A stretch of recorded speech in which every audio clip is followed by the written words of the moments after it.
This is the updated Genesis GV70, and I'll tell you why I think it's one of the best luxury SUVs you can choose in this review.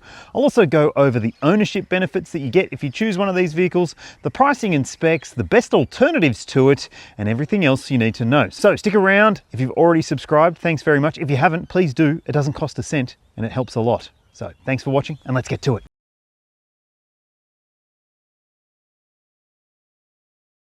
The Genesis GV70 range used to have just 3 models available, including a rear-wheel drive entry-level version. That's not the case anymore, and in fact, prices have gone up for this new 5-variant lineup by some substantial numbers. So the entry-level version is now called Advanced, and it is all-wheel drive as standard. It comes with the 4-cylinder turbo petrol engine, and it has an $8,000 price increase compared to its equivalent previous model. But you're still getting plenty of standard spec and tech in that base model grade. Things like LED lighting, big alloy wheels, you're getting keyless entry and push button start, a lovely interior finish, and it's got the new 27-inch screen display. So that's an integrated screen with a touchscreen media system and a driver info screen as well. And as well as that, you're getting leather upholstery, a panoramic glass roof, head-up display, over-the-air updates, wireless Apple CarPlay and Android Auto, and plenty of other great features in that entry-level grade. But if you want a few more features, or if you want the choice of this stonking V6 turbo petrol engine, well, you have to step up to the signature grade at least. You'll see the price for the signature models on your screen now, and they do add some extra stuff for that extra outlay. Things like 21-inch alloy wheels, there's also a 16-speaker Bang & Olufsen sound system, Napa leather interior trim, 18-way power adjustable front seats, there's second row climate control, heated steering wheel, heated rear seats, memory front seats as well, and an aroma diffuser plus a suede headliner. So it seems like you're getting a lot more luxury inclusions if you can spend the extra money to get into the signature. But if you want the sporty sport one, you go for the signature sport grade. It's available with the 4-cylinder or the turbo V6, and it has plenty of extra features beyond that, including these dark metallic 21-inch alloy wheels. There's a double mesh grille. You've got a different front bumper with larger air intakes. There's different sports exclusive seats, a flat bottom steering wheel, Sport Plus drive mode, and a few other features beyond that. So is any of those going to suit your budgets and your requirements? I mean, the top spec one at 100 grand seems a little pricey for what was previously one of the best affordable luxury SUVs. But let's talk about some alternatives that you might want to consider. Okay, there are plenty of fantastic luxury SUVs. It seems to be one of the sweet spots in the market. There's lots to choose from, lots of good ones too, including the BMW X3. The new generation model, which I've just reviewed, is fantastic. There's a couple of different versions available, starting at a reasonable price point for a BMW midsize SUV. There's a plug-in hybrid mid-spec model, but if you want a 6-cylinder BMW X3, you have to spend 130 grand or so. So that one might be ruled out for you depending on your budget. But if you're thinking 6-cylinder luxurious European SUV, why not think something just a bit bigger and have a look at the Volkswagen Touareg. Now, it's available with a diesel V6 engine, fantastic vehicle, like lovely to drive. It's got air suspension as standard, 4-wheel drive as standard, 3.5-ton towing as well, and it has luxury appointments on the inside. You can get it with an R-Line sporty looking package or a full fat plug-in hybrid R model, which is 130 grand as well, but it's well worth the money if you can afford it. It is fantastic. You'll find links in the description below for my review of the Touareg range as well. And finally, if you're thinking, well, I want something that's reliable and maybe a bit more affordable, the Lexus NX could be the best choice for you. There's a number of different variants available, including the very impressive 350h models. So there's 6 different choices when it comes to the 350h hybrid. And it's a lovely, lovely thing to live with. Very enjoyable, very frugal, and still a bit of fun to drive as well. Maybe not as much fun as this though. Tell me what you think in the comments section below. Would you choose any of those, this, or something else? Let me know. If you were playing a game of spot the difference between the previous version and this updated model, well, I reckon you'd have to get your spectacles out, because it's one for the train spotters, but it does still look fantastic in my opinion. This is a gorgeous luxury SUV. This particular version is the high grade Signature Sport, so it gets some interesting finishes on the wheels. These are 21-inch wheels, but with stripes on them, which is kind of odd. I don't know if I like it or not. Now, let's talk about the size of this rig. It is about the same size as most other mid-size SUVs, just on 4.7 meters long. I'll put all the dimensions up on screen. And to me, it still has a bit of a, almost like the old Infiniti QX70 design. I actually think it's gorgeous, personally. I'd love to know your thoughts in the comments. And at the rear, it does have the signature back-end design with those elongated lights, and Genesis badge proudly positioned in the middle there, as you can see. Big dual exhaust pipes down below. And let's have a look in the boot. It does have a pretty interesting way to get into the boot. No button down there, but the button is up here, sort of hidden. And you'll see for yourself here, there is plenty of room in the boot of this vehicle. More than 500 litres of cargo capacity. That is going to be enough for a family of 4 for a weekend away to easily fit everything they need to. And I think that there's some really interesting inclusions in the back here though.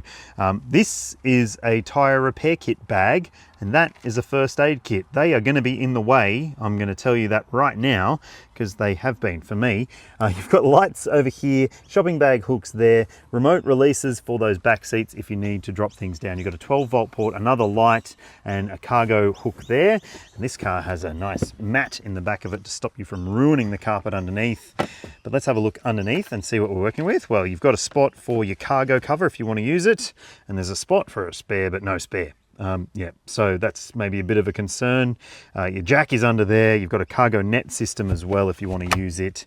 But look, I think it's maybe not going to be perfect for everybody's needs, and I'd love to see how many people lose those two items in their garage if they buy a car like this. Okie dokie, there have been some changes in here compared to the previous model, which you can find a link in the description of my review of.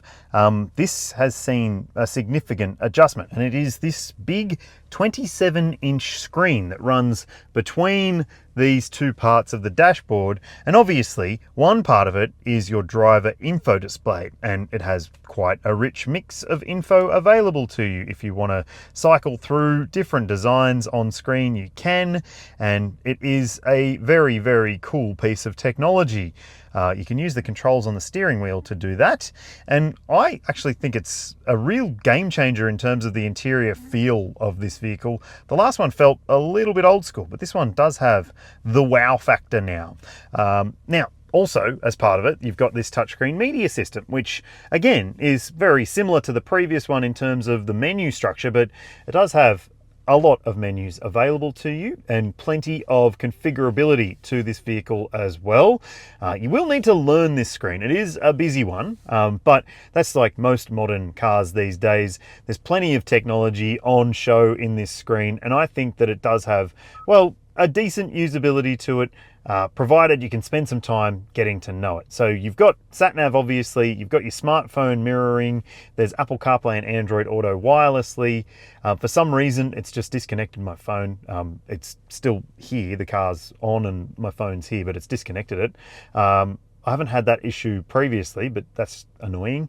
Now you've also got things like mood curator, so you can go in here and change the mood of the vehicle, and it can even change the scent inside. So vitality, yes. Delight, sure. Care, well, we all care, don't we? And comfort, lovely, lovely, lovely. So let's just start it, see what happens.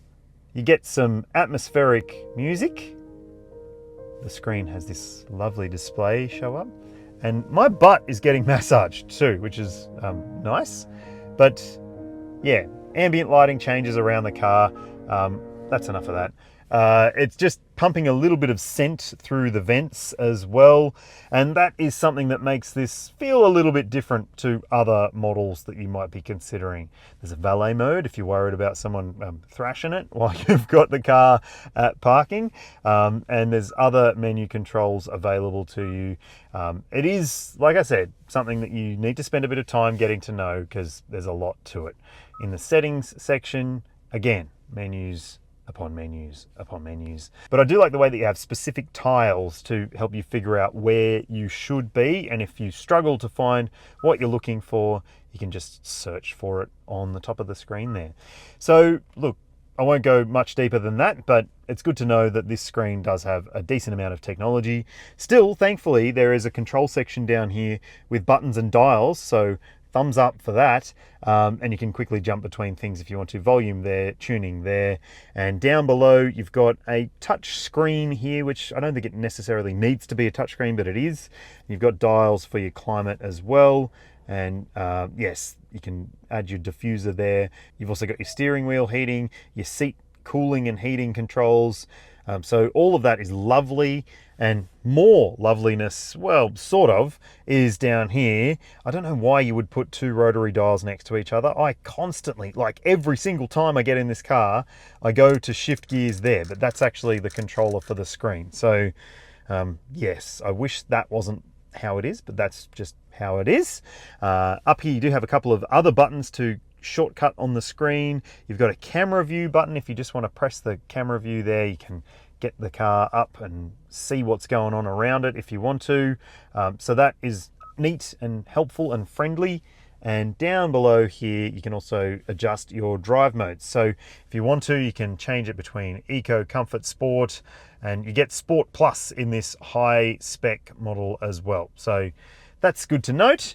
Down here, your selector, as I said, got a push button park there, but just be mindful, if you're like not quite on a flat section, the car will still feel like it rolls forward, and you have to apply the park brake over there. So again, maybe not perfect, but good enough in most situations.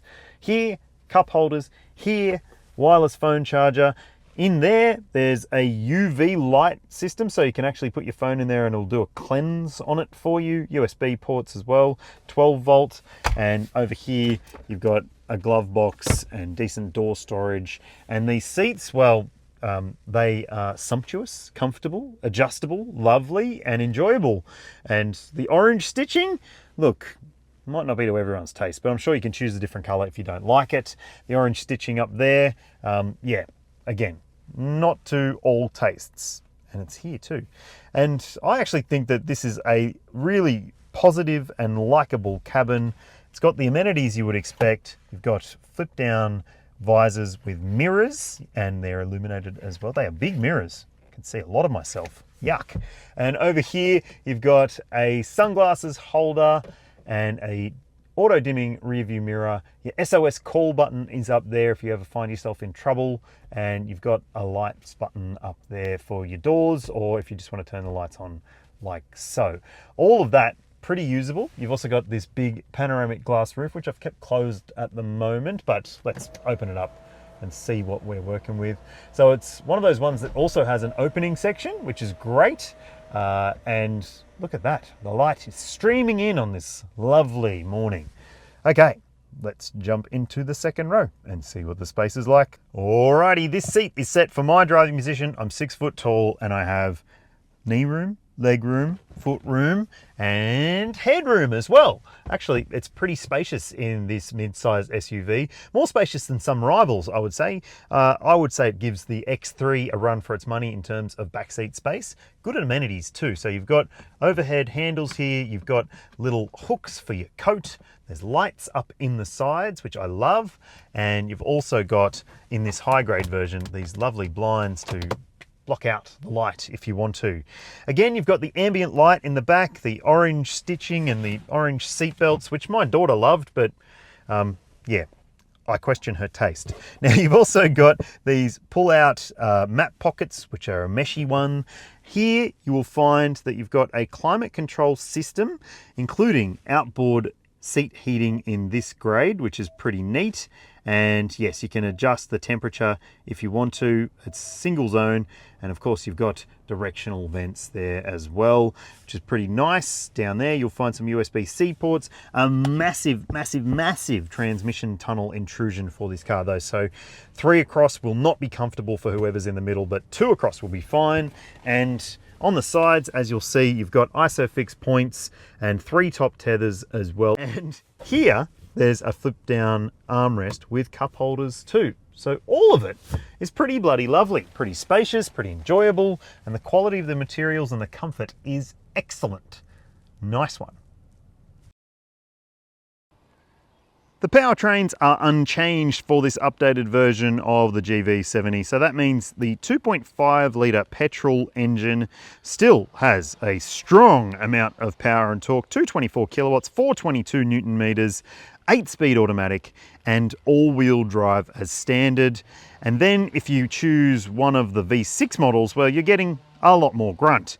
This is one of them. It's a 3.5 litre petrol V6 turbo engine with 279 kilowatts, 530 Newton meters of torque. Again, 8-speed automatic as standard, all-wheel drive as standard too. So let's go see what it's like to drive. I want to just put this out there. I'm in 2 minds about this car when it comes to the drive experience. And it's not the chassis or the powertrain or anything like that. It's the bloody safety systems in this car. They are so incessant, and they bing and they bong and they get on your nerves. And if you don't like those sorts of things, it might be enough to just simply rule this car out, which is a real shame because otherwise it's excellent. Now, the things that I'm talking about are the speed sign recognition system, which will make a little chime to tell you that it's seen a new speed sign, even if it reads it wrong. Sometimes it does. It sees 110 signs as 70 on the freeway. So if you're relying on that, that won't be great. And you've also got this driver monitoring camera system here, which will keep an eye on your eyes and tell you if it thinks you're distracted. And that can also be shitful. Now, aside from those things, let's see what it's like to drive. We're just in normal drive mode.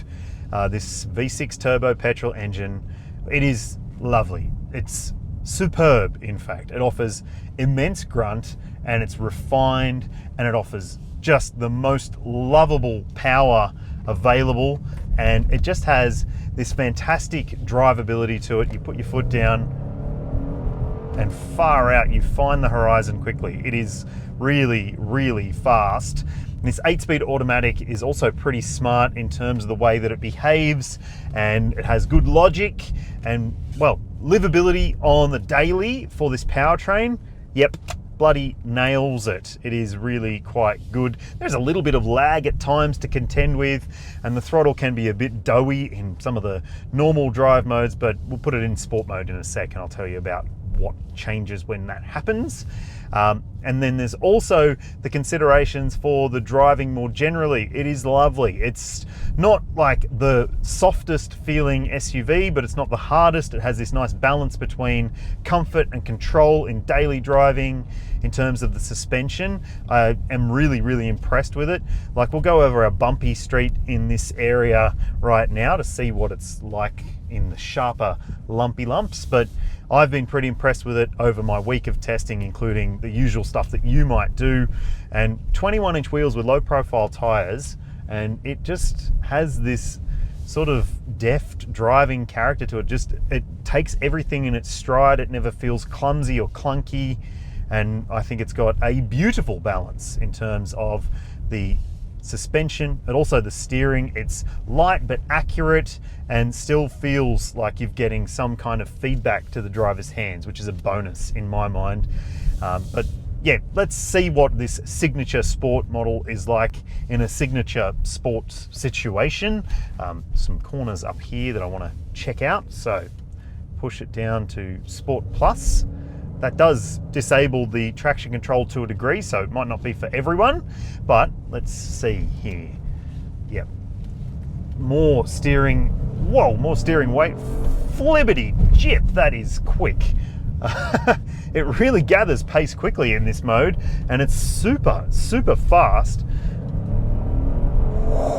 far out. That is so quick. And you've got paddle shifters if you do want to take matters into your own hands, and that might be worth considering because the auto seems to upshift a little bit too regularly in Sport Plus mode, in my opinion. But look, I wouldn't be driving it in Sport Plus mode all the time anyway. You might, but that's your preference. I think this still has a beautiful, livable powertrain that just offers effortless grunt. And if you are after a vehicle like this, well, definitely the V6 could be the go, but the 4-cylinder, I've driven it too. It's excellent. So, hey, which one would you pick? I'd love to know your thoughts. Now, what about stopping? Well, it does have pretty solid brake pedal response, as I need to pull up while that Volvo drives in front of me there. It does have a good amount of pedal feel as well. So some other vehicles these days have like hybrid technology built into the system, so they have regen braking. This car doesn't have that. It's a bit more pure in that regard. So yep. It's not a 40 zone right now. It's not. It's a 50 zone. That's one other thing with this car. It can't tell when the school zones are. And that's the bing that it tells you that the speed sign has changed. Anyway, as I said, test drive one and you'll make up your mind as to whether you can live with that speed sign bing bong stuff, because I don't really know if I could, because it gets a bit frustrating. Now there's also lane keeping assistance, you've got adaptive cruise control, there's navigation based speed settings as well as available, so even if the speed sign system reads it wrong, in theory the navigation system should be able to know what the actual speed limit is. But yeah, technology in abundance. Not so sure that all of it is done as well as it could be though. That's just the way of it with modern cars. Okay, let's talk about fuel consumption, because this range has high fuel consumption. Like the 4-cylinder one, 10.3 litres per 100 Ks. It's a bit of a guts, honestly. And the V6, well, it's even worse, 11.3 litres per 100. So not the biggest penalty to pay there in terms of the fuel consumption by stepping up 2 cylinders and heaps more power and torque, but yes, in reality, you might find that it will be a thirsty machine. This car has been pretty thirsty over my week of testing, doing the sort of stuff you might do, urban, highway, freeway, errands, drop-offs, that sort of thing. And yeah, you'll see on screen what I achieved. Need to keep in mind as well that it has a 95 RON premium unleaded petrol requirement. And it's got a decent sized fuel tank, but it's not the biggest. So you might be visiting the servo pretty regularly.